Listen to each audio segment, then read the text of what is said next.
মোৰ নাম শ্ৰী শংকৰ তেলী, মোৰ ঘৰ মিছা ভূঞাপতি। আপুনি CMT এপ্লাই কৰিছে? মই CMT এপ্লাই কৰিছিলোঁ, পাইছোঁ। কি কৰিছে?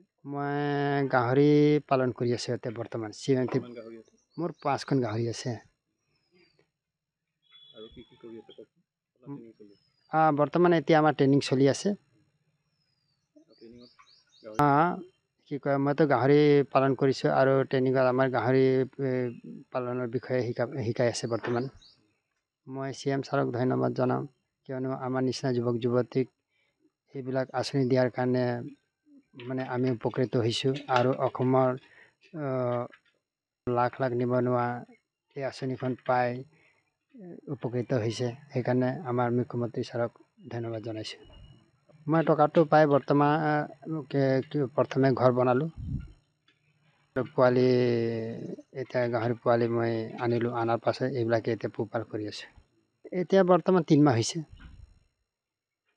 এতিয়া বৰ্তমান 10। কিমান মান ওজন হৈছে গাহৰি? এতিয়া বৰ্তমান 15 কেজিমান হৈছে। কিমান দিনৰ ভিতৰত মানে বিক্ৰী কৰিব পাৰি? এতিয়া লগভগ 8-10 মাহ ভিতৰত বিক্ৰী কৰিব পৰা যাব। এনেতো আমিতো 1 বছৰ বৰ্তমান পুহিম বুলি ভাবিছোঁ মানে। যিকোনো খবৰৰ বাবে যোগাযোগ কৰক আমাৰ এই নম্বৰত 9181 307 221।